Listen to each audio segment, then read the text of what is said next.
Is this on? Is this thing on? Is this on? All right. I want to make sure I get this name right because I feel like I've already messed it up a number of times before we even started recording. Rewind, Rewatch. Yes. This is the Rewind, Rewatch podcast. So, I'm Joel. And I am Andrene. His older, smarter, and more attractive. These are all very subjective adjectives. We are siblings. That's the only part that she said that is actually true. And so, yeah, this podcast is just going to be us rewatching movies from the 90s, talking about what we liked, what we didn't like, how rewatchable they are, how poorly they aged. How great they are. And for this episode, this was actually your idea. Yes, it was. That we're gonna actually discuss You've Got Mail, starring Tom Hanks and Meg Ryan. So this was your idea, so I'm going to defer to you. Why did you decide to choose this film specifically? Well, thinking about watching like 90s movies. That was kind of the whole point of the podcast, was to go back, watch movies from the 90s, and then evaluate them, like you said. And when I think about a classic film, You Got Mail is just one of those great 90s movies. Because it was very popular. I do remember that. Yeah, Tom Hanks, huge. I mean, he's still huge, but even back then, it was like he was doing like Big. He was doing Sleepless in Seattle? Was that both of them? Sleepless in Seattle was with Meg Ryan as well. Exactly. So they had all these movies together, and I feel like, and Meg Ryan was just like a hottie that guys were, falling all over as well. When Harry Met Sally, 1989, Sleepless in Seattle, 1993, and then You've Got Mail was 1998. There you go. Which we were also just talking about was somehow 25 years ago? Yeah. When did that happen? I don't understand that. In my mind, I still think 2000 is 10 years ago, and it's not. Right. Right. Yeah, we're a little... I mean, I'm going to be 40 next year. But anyway, I digress. Yeah, I remember... this has nothing to do with this movie, but I remember being in the classroom when I was teaching, and like I would do like lessons in September about like 9/11. And so we'd be like, oh, like, what do you know about 9/11? Or what have you heard about it? And a lot of times they'd say like, oh, Osama bin Laden knocked down some towers. That's basically what they understood. Yeah. But this is like 2013, and I'm teaching like 10-year-olds. So a lot of them were like born the same year or after. They like, just heard about it. They've only known 9/11 as a memory, and those kids are like college graduates now. Oh my God. So this is basically the point of this podcast is that we're old. We're going to watch movies that are old. And we're going to talk about them being old, and like some of them are actually really good. So I think one of the first things I wanted to do, if you could just summarize what this movie is about, if you just to kind of give like a log line that says like this movie is blank in like one sentence. What is this movie? If you were describing it to a 20-year-old who had never heard of it before. I would say you have two competing shop owners who meet online in a chat room. They form a bond emotionally, but they have no idea who they are in real life. So like they only know each other online anonymously, but not in the real world. And so they're actually competing in real life, but online they're liking each other very much. And so it's this whole like online we love each other, but in real life I can't stand each other. And so it creates this tension throughout the whole movie. That's a very long sentence, but yeah. I just kept going. Yeah. This is like semicolon. I'm an attorney, so dash, that's how dash, we write. Comma. Yes. Yeah, so basically these two people, and I think the other reason why this movie was so popular at the time is that it's 1998, and it's two people that like fell in love with each other over AOL Instant Messenger, which was like very popular at that time. So there was a lot of like cultural notes to the film that when you're watching it now, you're like, oh, wow, I remember that. But at the time, it was innovative because nobody had ever put AOL Instant Messenger on screen before. So speaking of that, though, honestly, when I was watching it this week, I was just so taken away by the way the movie started, like with the AOL. Yeah. The mouse came over and they clicked on it and they were zooming in. And I just was seeing this whole world get created by the computer, and I was like, I remember the dial-up and the sound, the "you got mail." Like it just, You got mail. it's all very nostalgic. Yeah, if you're of a certain age, or if you're not of a certain age, you don't even know what dial-up is. It was like you had to connect your computer to like a phone line. You couldn't talk on the phone while you were online. It would take roughly 60 seconds for an internet page to load. And they were like very basic. Like there wasn't like a ton of links. It was just like you would log onto AOL, they'd have like a few like news headlines. Yes. We were 12, so we never clicked on those. But Instant Messenger and they actually, the characters in the film met in a chat group for over 30s. So Oh gosh. which but chat rooms was like a thing, and it was like the coolest thing because you're like you can now it's we have all these apps to talk to people online, but at the time it was like I can like talk to complete strangers, and who knows, they could be in a whole nother country, and like I'm talking to them right now, or I'm like talking to my friends on Instant. Do you remember what your AIM screen name was? Annie384. Okay, all right, that's decent. I've always was kind of conservative as a young child. You didn't have Hot Babe 69? That wasn't you? No. I think I had a few chats with Hot Babe 69 though. She was a lot of fun. I think my first screen name was like Wild 915. I'm not wild. Yeah. I was a really boring kid. I remember but that. I don't know, maybe I was projecting. And then I was like, this is stupid. After I got older, and then I just changed it, and it was just my initials and my birthday. JMB 915. JMB 915. Yeah. And that's just, I've just been using that for any username. Yeah. But yeah, I definitely remember the chat. And there was like an excitement about like logging in. Like it was like a rush. Like they talk about how on social media, how it's like refreshing your feed feeds to certain endorphins. Yes. And that's how they get people to like become addicted to their phones. And I feel like AIM was like the first hit of that dopamine. Do you remember when that door opened? Yeah. And you're like, oh, someone's online. Somebody logged on. Like, who's online? Somebody logged on. Who is it? Get so excited. Oh, man. You didn't have anything to talk about, really. You just saw them 25 minutes ago at school, but exactly. But it still was exciting to be like, oh, they're online now. So one of the things, there's a lot of things about this movie I don't remember. And oh, my God.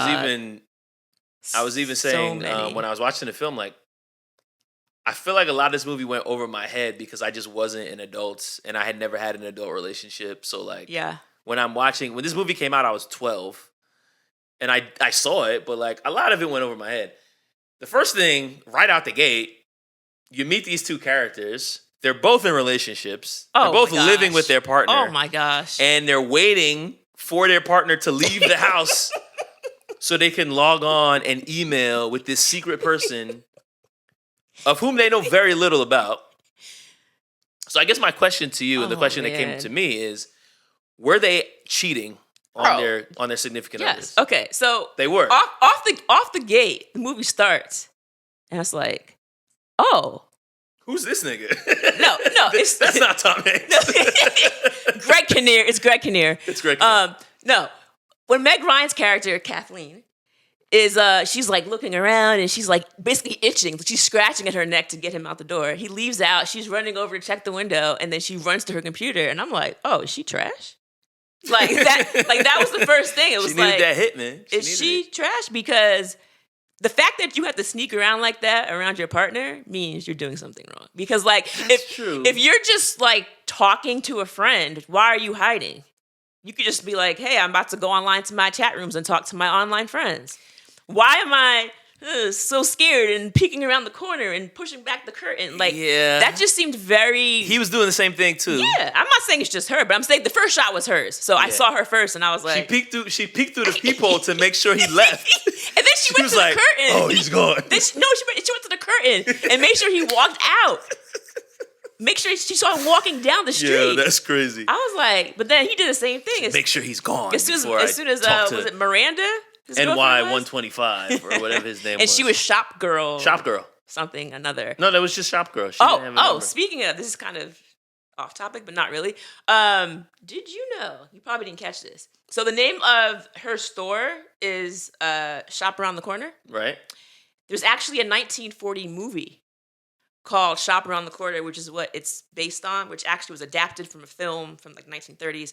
But all that to say, they took a little Easter egg there. They took the name of the 1940 movie and named her shop that So name. what was that original movie about? Because obviously they didn't have internet. So was it just like somebody that they met through an ad in the newspaper? I've never seen the movie. Okay. But I'm sure you had all this research. I thought maybe... I didn't watch the movie. I didn't have time to do all that. But yeah, apparently it's based on a play. The play was out in like 1937. So, I mean, back then, of course, yeah, there was no internet. So I'm not quite sure how they met. It was a musical initially. Well, that would have been terrible. Yeah? You want to watch that? No, I definitely don't want to see Tom Hanks in a musical. Why not? I mean, what was my man's name who was in Les Mis? Hugh Jackman? No. No. Oh, you're talking about Master and Commander. What's my man's name? Come on. He's from What's my man's name? I gotta look this up now. The Gladiator, right? Yeah, the Gladiator. This is stupid. The Gladiator, Russell Crowe. I don't know why I couldn't remember that. I just remember him Russell singing. Crowe, yeah. Russell Crowe was awful. Yeah, the singing was pretty bad. I mean, I don't know how they cast him for that. It's a good movie, but anyway, Great that's movie. a complete tangent. I guess my thing was like, they're not like having cyber sex. They don't know really anything about each other. They're writing this very poetic emails to each other. Oh my gosh. I was like, the email. these people should both just be writers. Well, honestly, my thoughts on the emails were they're using the emails as diary entries. That's what I wrote. That did you? down. I was like, these people are basically journaling, but they're just sending it to a stranger. They're sending it to someone else. Because they're just like musing about their day, their worries, their frustrations, their hopes and dreams, but they're not talking to their partners about it at all. And this is definitely way before therapy was like normalized. Yeah, that's true. So they're just like, well, I'm just gonna send this to this guy random that person. I met in a chat room. Yeah, so yes, in that sense, yes, they're not getting deep. They're not saying anything, like you said, sexual. But I do think that they are getting like therapy. But they're getting a glimpse into, the soul, if you want to say, of the other person. Well, there's definitely a point where I feel like, we'll get to it when we get to it. But overall, I felt like the way they were writing to each other was just kind of interesting. I did like. Speaking of just the journal entries, was when Tom Hanks was talking to her about ordering coffee and how like essentially it's Starbucks is a way for people who like don't know how to make decisions to make 6 decisions about coffee in one standing. And I thought that was kind of funny how people go in there and they're like, oh, I want my grande, whatever, with this and that and the other. And I was like, I think people do that. It's like I can come in here and take control and order my coffee the way I like. Yeah. And feel superior. It's the one piece of your life that you actually have control over. Yeah. Your venti caramel mocha with almond milk. The other thing was Starbucks was a big part of this film. They obviously paid big money to be in this movie. Oh, yeah. I don't even remember. Starbucks was $2.95. Yeah. I can't even get a muffin at Starbucks for $2.95 now. No, you can't. I swear. I got like a Danish the other day. It was like $4. Yeah, well, you're not buying food there. I mean, that's just you're asking for your money to be taken out of you. That's just a strict coffee run. I might get their muffins are actually really good. All right, we're not going to get paid by Starbucks, but they can though if they want to sponsor the show. But I will say that I definitely didn't. I don't remember even noticing that back in the day because I wasn't. I mean, we didn't drink coffee. I was a kid, so Starbucks is just okay. Starbucks. Starbucks was like relatively new though, right? Like I feel like Starbucks 98? Came out in like 95. Yeah, Starbucks was definitely new, but it was for like front and center in this movie. Yeah, and they definitely had a ton of product placement, and then there was also a lot of Dave Chappelle who was also in this movie. So I forgot he was even in the movie, and is that embarrassing? Like I was watching the opening credits, and then it was like Dave Chappelle, and I was like, Dave Chappelle's in this movie? I just think about Tom Hanks and Meg. I completely forgot he was even in it.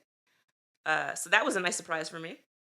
So apparently, Starbucks was founded in 1971, Oh, and then started becoming expanded across outside of Seattle in '86. So okay. Well, around this time, they were starting to get popular. But I feel like that was a part of the film too. Like the part of the film was like this modern discussion on like what people are doing in New York City. They're going to Starbucks. They're signing on to AOL. Like all of this stuff felt very innovative at the time. Um, circling back real fast, you asked about the shop around the corner and how was it done. So apparently, it is about two, excuse me, uh, two employees at a general store. They're constantly at odds with each other, and they have these respective pen pals. And so they eventually, modernized the pen they pal fall idea. in love That with makes each perfect other sense. via letter, and then turn out that they already know each other. So long story short, they basically Tom Hanks's character works for this huge conglomerate, Fox Books. It's a family-owned company that his grandfather owned, and then his father, and now he's a big shot who works for the company. They're basically like Barnes and Noble, Oh yeah. and they're buying up all this space around New York, and they're putting all these small shops out of business. She owns a small shop that her mother used to own. Her mother died. It's kind of like their family legacy. Yeah, So they're both kind of in the family business, they are. but one is a mom and pop and one is a conglomerate. Correct.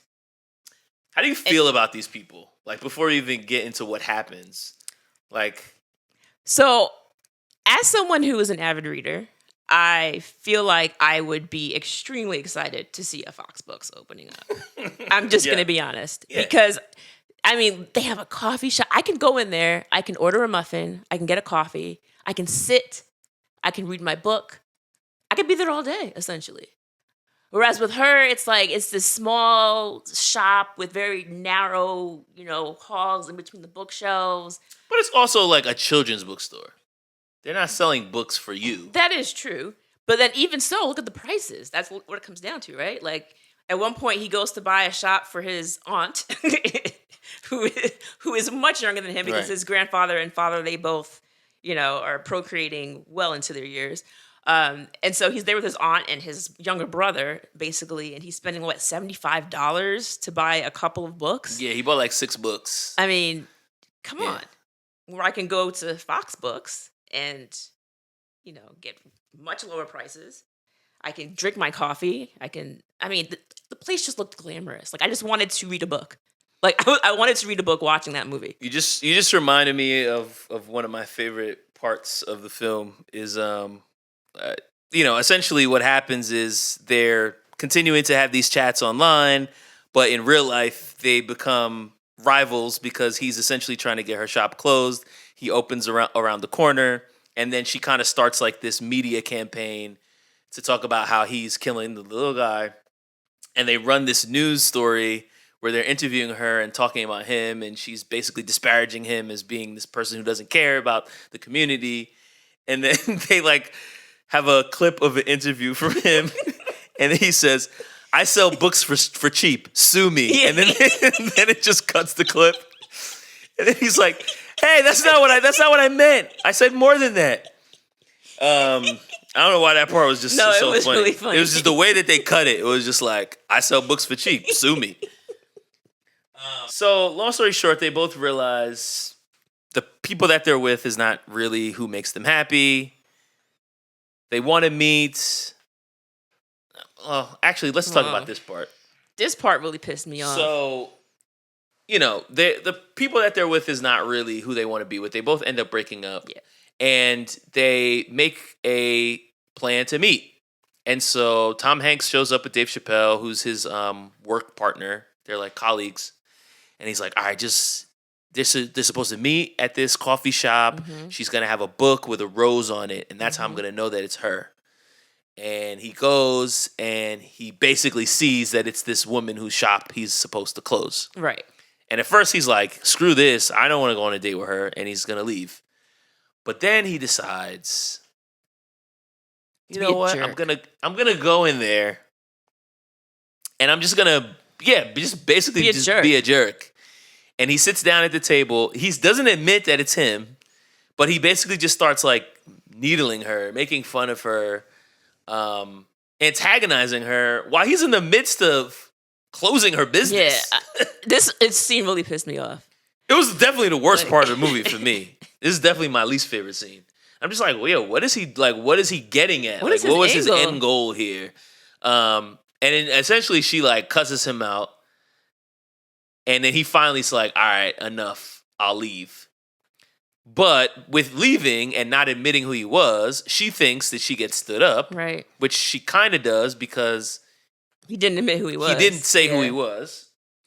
For the rest of the movie, he's basically keeping this information from her. So he knows who she is, but she has no idea. Yeah. And then he finally, like, he feels bad about it. He messages her. He's like, oh, like, I'm sorry about not being there.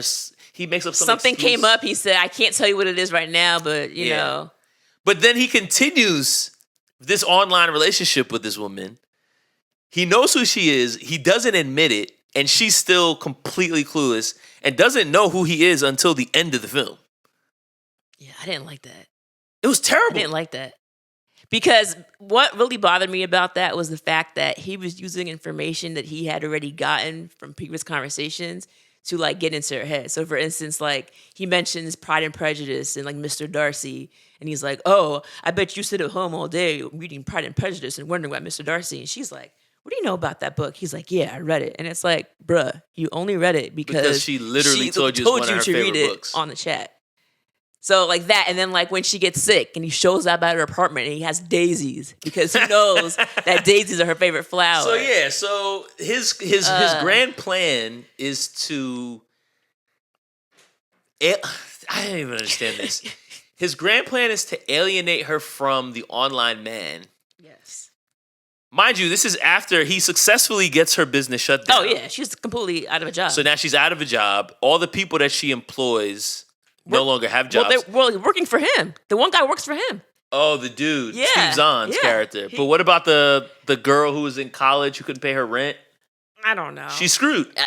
She's screwed, and then we never see her again. And the old woman retired because, you know, But yeah. So now she's just like, oh man, I'm heartbroken. I feel like I let my mother down who owned this shop for over 40 years. Yeah. I couldn't keep it open. I'm a bad daughter. And then Tom Hanks just shows up like, well, sorry about shutting down your family business. You want to hang out? Oh, wait, you're forgetting that she does decide to write a book. And that's because his character allegedly had said something about, you know, her ability to write. So I guess she thanks him for that. But again, it's like, you know, he did basically completely shut down your mom's business. And now, yes, you'll probably thrive as a children's author because she's good at it and blah, blah, blah. And I think that was another thing that confused me as I'm watching it because I'm like, why is she hanging out with this man? Like, no idea. As the movie went on and more, I'm just like, yo, I really don't like this dude. Like, he sucks.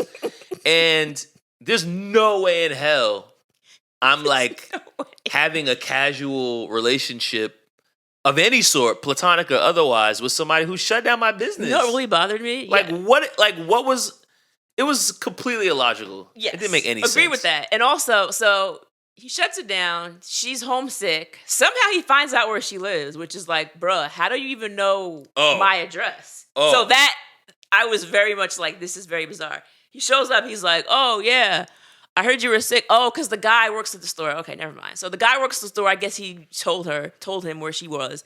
He shows up with soup and the daisies that we know that, whatever. And then he's ringing the doorbell and she's like, go away. I'm sick. I'm not feeling well. Man. Someone happens to be walking through, you know, in New York buildings. Well, maybe you don't know if you're from New York. Someone buzzes you in. He gets through and he's at her front doorstep and he's like, oh, I got soup for you. Like, there's no way. I'd be like, get out of here. I don't want to see you. I don't want to talk to you. I don't care if you have daisies. Why do you have daisies, number one? I don't want your soup. Is there poison in it? Like, I don't trust this man. There's no way. So this is actually a great segue for a segment I'd like to do, which is, what about this film just aged poorly, right? Like, there's certain things that you could do in films in the 90s that just would not fly in 2023.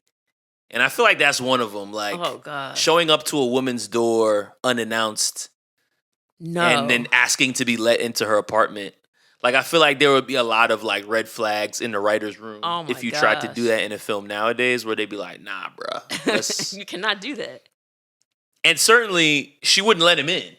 No. Like, that's the other part. Yeah. Like, I feel like there was a lot of just like, oh, like he's already here. yeah, like the fluttering, Yeah. hopeless romantic woman. And then she's trying to clean up the apartment. who does things Yeah. that are not really in the best interest of her safety. Yes. You saw a lot of that in 90s films that like they've kind of taken stuff like that out of movies nowadays. Thankfully. Is there anything else that you noticed that you're just like, ooh, that did not age too well? Oh, I'll tell you what was gross, and this is like I've got a few. this but, yeah. is kind of going off. So the whole relationship with his soon-to-be stepmother. Did you notice? So the woman who's supposed to be marrying his dad, Right, yeah. and like the first time she sees him, first time we see her in the film, she's there with the children's nanny, and he goes to give her a hug and kiss her on the cheek, and she turns her mouth so that he'll kiss her on the lips, and it's like, you're about to be my mom. This is weird. And then when they're all sitting down to gather for Christmas time, and his aunt, who's like 8, is doing some kind of weird dance for the family. She was singing. You're singing, yeah. And Yeah. again, why are we doing that? She's singing for the family for Christmas time, and then she sits down next to Tom Hanks, and she places her hand on his thigh in a very seductive manner. Yeah. And I was like, what is happening here? It's supposed to be funny, right? Yeah. Like, oh, she wants to have sex with her son, her stepson. That's hilarious. That wouldn't be funny now. Yeah. I also read it as kind of like this woman is obviously a gold digger. She's marrying this 70-year-old man. For the money. Yeah. And his son is much younger. And it's still, it's not a good look. Another one that there's a couple others that I noticed is like after he shows up at the coffee shop, he's being a dick, and she cusses him out, and then he gets in his feelings and he leaves. So he's telling Dave Chappelle about the next day, and he's like, "She's such a bitch." Oh yeah. I was like, yeah. I can't do say that remember anymore. Yeah. Like, definitely not getting away with that line. That would Yeah. have gotten edited out, or you would have changed it to something else. Yeah.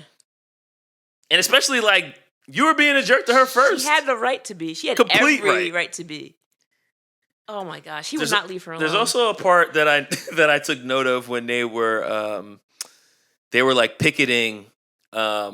Remember, they were picketing for Fox Books because they wanted to get Fox Books out of their neighborhood. 1, 2, 3, 4. We don't want your superstore. Yeah, exactly.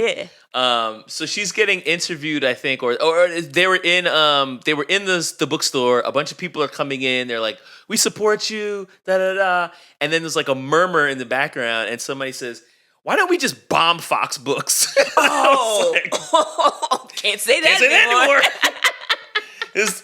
It's definitely before 9/11, where you could just make jokes about bombing bombs, shit. yeah. It's like, nah, you definitely can't do that anymore. Yeah, definitely can't do that. Yikes. Were there any quotes that stood out, or like favorite moments or favorite quotes from this film? Well, this is not really a favorite quote, but I found it hilarious. So there's a scene where this is after they've met. Kathleen knows who Joe Fox is, and she's going to buy FOX. groceries. Yep. She's going to buy groceries at the supermarket. She's online, and she's in one of those cash-only lines, and all she has is a credit card. And so she's trying to pay, and she's like, "Oh my God, I'm so sorry, I'm in the wrong line." And he comes over, and he's like, "Oh, like, Rose," the name of the cashier because of her name tag. He's like, "Oh, your name Rose?" And he's like, "Hi, I'm Joe." And the guy behind her goes, "And I'm Henry." I was like crying, and he's like, "She doesn't have any cash." Yeah. Like, Henry was fed up. Like, he was like, "Get her out." Henry is all of us, to be clear. I just thought it was so funny because Henry was like, "Get her out of this." It's not a quote, but that was hilarious. You know what's funny about that too, though, is the fact that there's a cash only line, and now when you go to the store, all they have is like cashless. Right, exactly. Like Exactly. even like most places, I don't know most, but a lot of places don't even take cash. at all. And even when he paid for the books, when he went to the bookstore, and it was like $70 something. Like, you paying cash or card? He's like, oh, I'll pay cash. I'm like, oh, he's paying cash. Well, the reason was he didn't want her to see his name on the credit card. That's true. That's right. So that made sense to me. But also, it's like I'm not walking around with $100 of cash, not in my local town. Like maybe that's what senior vice presidents do, or at least they did in 1998. So there was one quote. So it was like back when, towards the end of the movie, before they actually meet. So at this point, I think she and Joe Fox are getting along. They have this weird friendship that we don't quite understand. But she's still talking to, what's his name? His online name?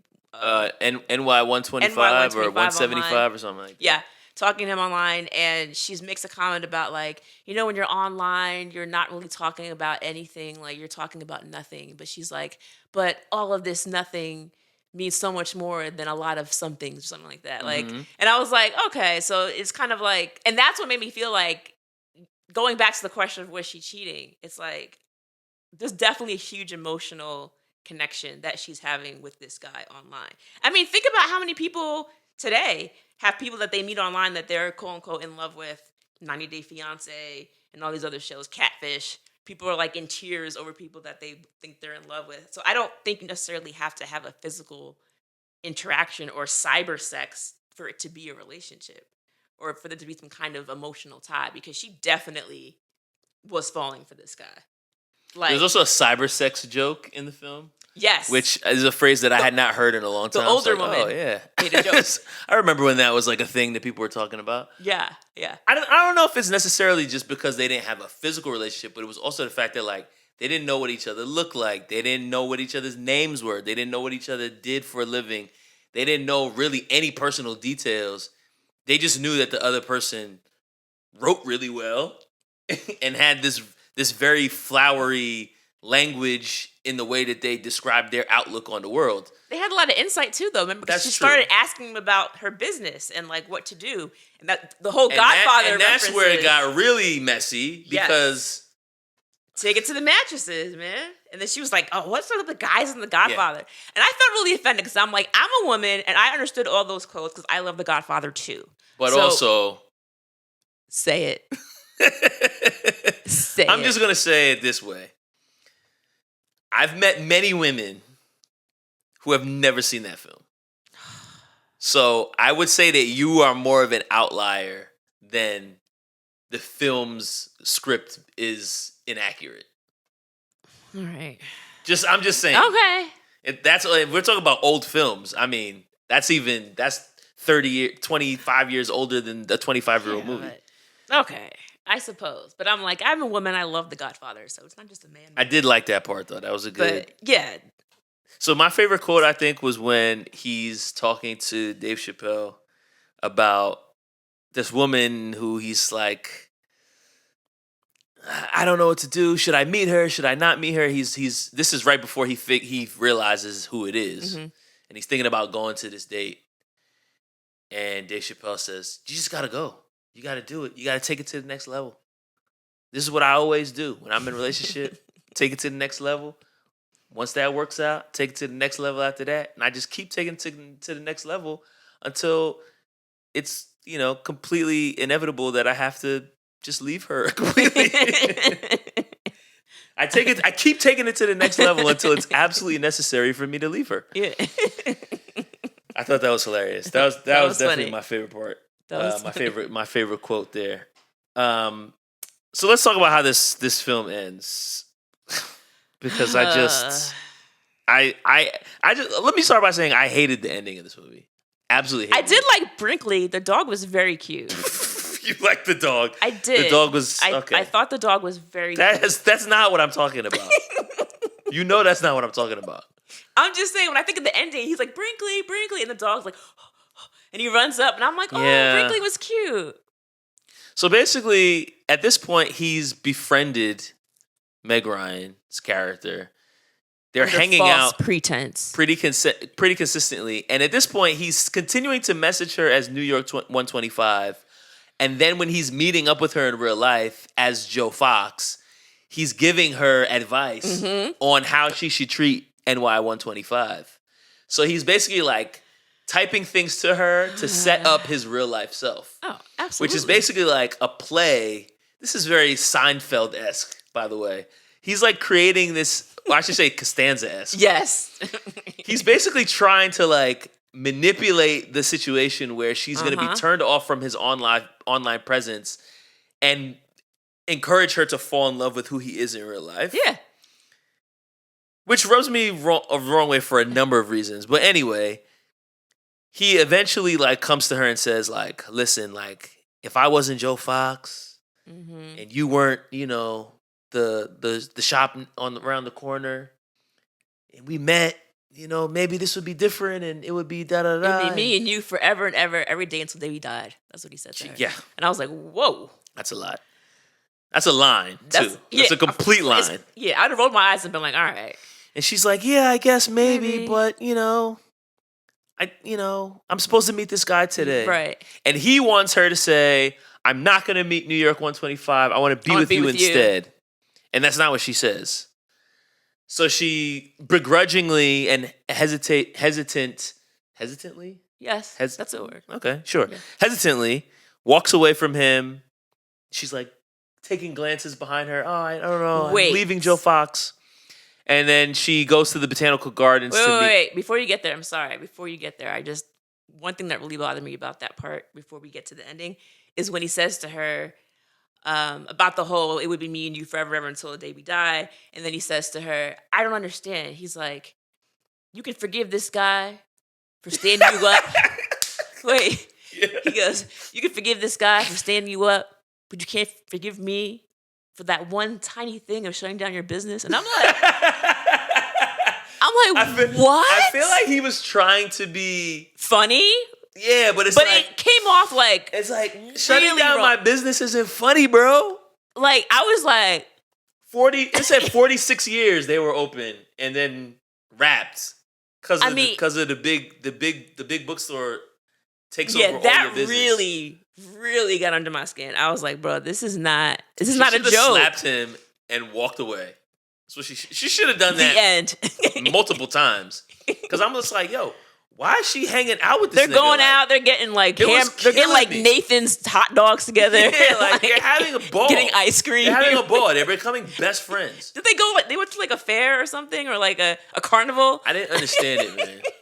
I didn't understand. I didn't like it. All right, sorry. So I had to. So then then cut in she's that like, was "All right, I'm gonna meet my mystery man." Mm-hmm. And then of course it ends up being Tom Hanks. He shows up, and she's like, I was hoping it would be you. Mm-hmm. And then they kiss, and then the movie just ends. And I was just like, that's it.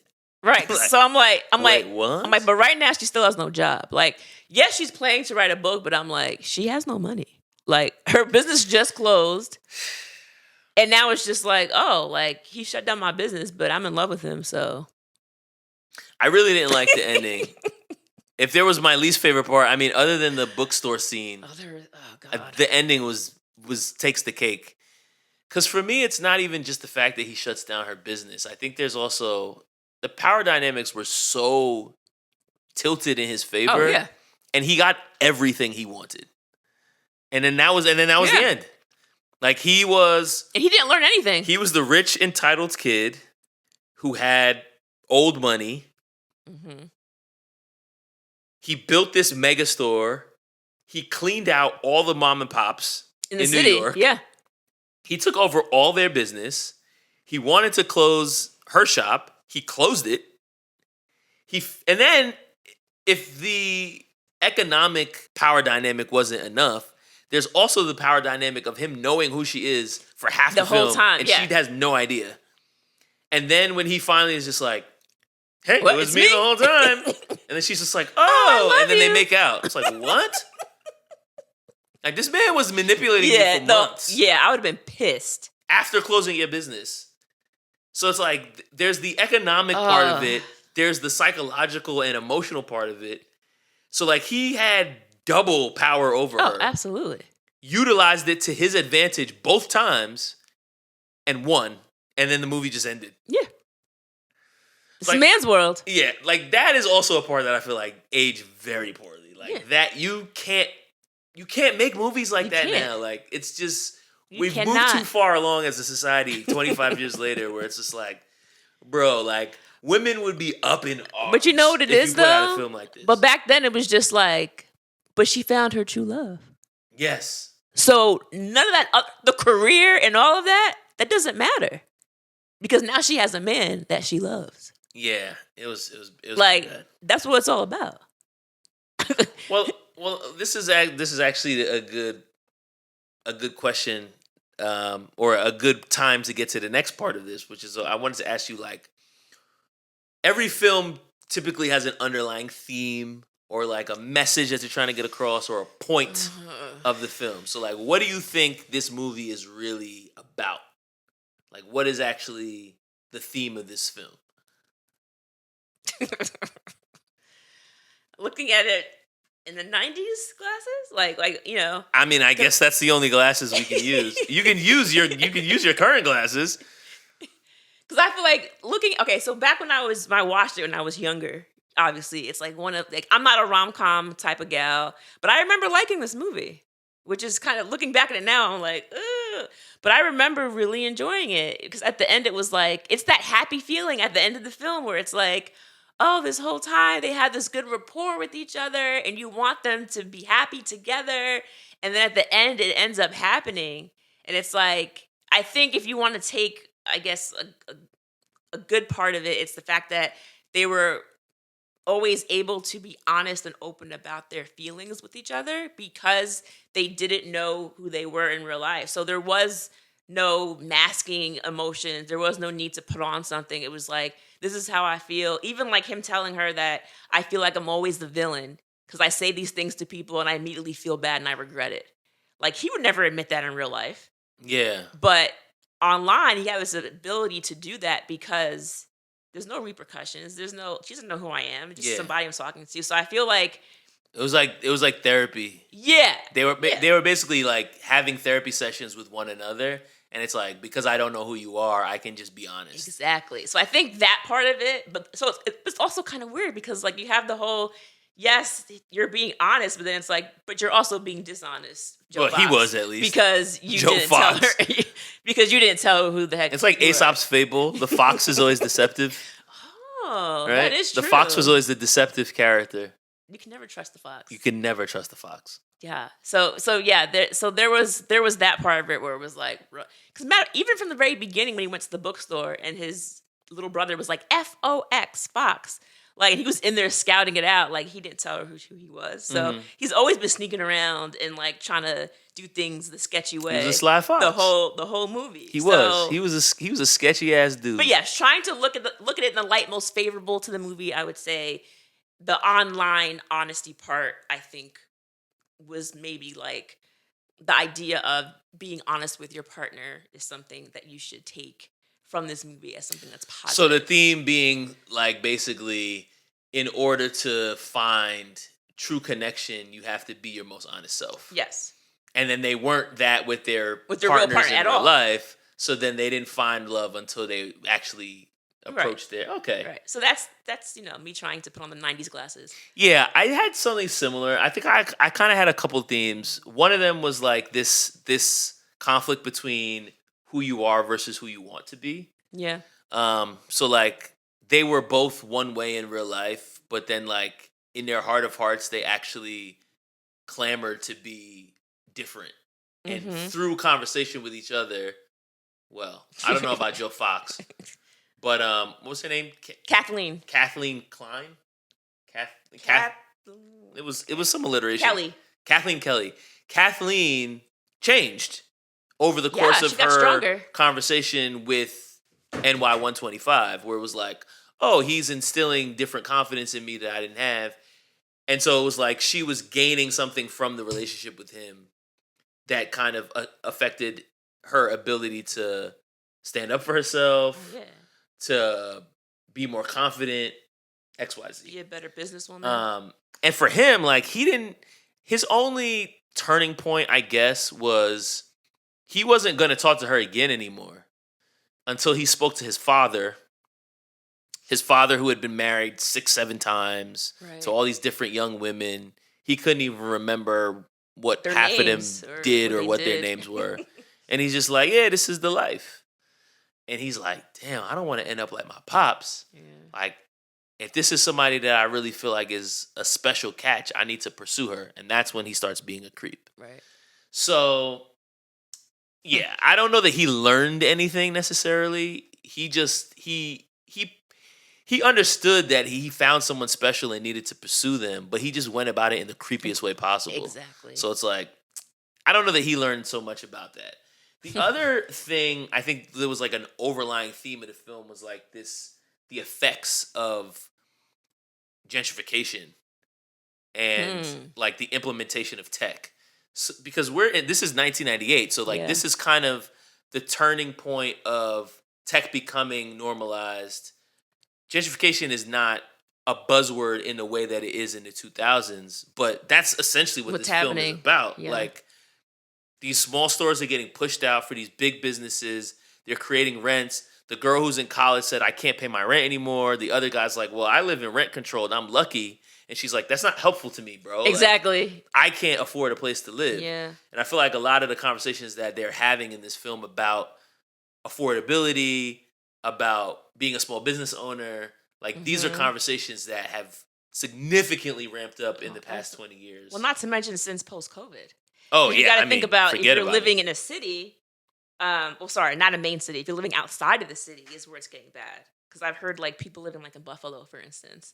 Like a lot of people are leaving New York City and they're going out to these outskirts. And now like I'm living in Buffalo and it's like I can't afford my rent because all these New York and LA people are coming here because they're working remotely. So they're still getting that income. I'm getting a New York City salary, and I'm living in Buffalo, and I'm paying Buffalo rent. Yeah, it's crazy. Yeah. And I also think like above that, if I were to take it even a level higher, then it's almost like how all these societal changes can kind of bring out the worst in society. So like gentrification is kind of its own thing, but even at the very beginning of the movie, you know, Greg Kinnear's like kind of a hipster. He's kind of like anti-tech. He buys a typewriter because he thinks it's cool, and he's like, he says to her something towards the beginning of the movie. Quote? He says, "You think this machine is your friend, but it's not. Like this is like the internet is going to be the downfall of society." And this is he's saying this before social media exists. Yeah. Yes. So I'm like, yo, like, and even just the way that we see Joe Fox carry out their relationship with Kathleen online, I'm like, yo, like, he's right. He became worse as the film progressed, and the internet enabled him to do that. So I also feel like that was another, like, I don't know if that was an intentional theme of the film, but I also feel like this whole thing of just like, as society changes and evolves, it also makes people treat each other worse. Oh, absolutely. As a result of all of the evolutions that that society breeds upon itself. Yeah. And we're also seeing that with the way that, like, our planet is being destroyed, right? Like, everything that we create makes society easier, but it also makes it worse for each other. Exactly. And which also, I don't think is the point of this romantic comedy, but that was my takeaway. Also, talking about the Greg Kinnear at the beginning when he was talking about, you know, the internet, he also made a comment about how there was some, like, New York Times article, maybe not New York Times, but some newspaper wrote an article about how employees were less productive at work because of solitaire. Yeah. And I thought it was so funny because I'm like, back then all we had was like solitaire and free cell, where like you're moving these cards around. But now we have so many games, and it's so true because, like, how many people are actually working a full 8 hours at work? They're not. Very few. They're on social media, they're on Facebook, they're playing games because, like, there's so much going on that I feel like not only is it affecting how we interact with others, it's affecting how we're able to even focus internally. Because I found it with myself, like, you'll start working and then your phone will buzz and then it's like, wait, let me just see what that is, what that alert is. And it's so bad, bro. And then, like, you check your phone and the next thing you know, it's been 20 minutes. And you're like, oh, wait, what was I doing? Like, you know, it just throws you off. It's so bad. Like, and I'm like, this film is hitting on all these things, like, long before. They didn't even know. Like, it's going to get worse. Yeah. It's going to get much worse. All right. Any other notes? Because I was thinking maybe we could wrap this up and give like a rating to the film. I'm thinking, you know, this is the Rewind Rewatch. So what we're gonna do is like rate the film out of 5 rewinds. 5 obviously being ton of replay value, amazing film, watch it over and over. 0 being like, don't ever watch this again. Wait, before we rate it, I'm sorry, I have one last note. I just happened to notice this. So this is after they're talking online, and she complains about her business about to go under, and so the online persona gives her this advice to go to the mattresses and basically fight it out. And so it was a scene where she's in the shop and she's like throwing these fake fists. And, you know, she had her boyfriend. Her form was awful, by the way. Her form was off. It was terrible. And then she had her boyfriend, Greg Kinnear's character, write an article about how he's taking over the business. And while she's doing that, she's like going back and forth and punching. The camera frames up on some of her children's books. And in the forefront is a little engine that could. And I thought that was so interesting because I was like, oh, they're showing like this is her and now she's fighting back for her business. And I just thought it was a nice little thing to note that I just saw. And I was like, oh, that's cute. It's good directing. Yeah. Sorry, but going back to the All rating, right. Just wanted to point that out. Does that add to the rating that you're going to give? It's a great book. So is that for any people with kids out there, get that book. You want me to go first? Sure. I feel like I'm going to give this 2 rewinds. Ooh, that is low score. I'm giving it a 2. And I think my reason for that is I just really hated Joe Fox. And I hated the ending. And I feel like when a movie ends badly and the movie ended and I was like, that's it? I literally yelled like, what? And it just said, the end. I was like, what the?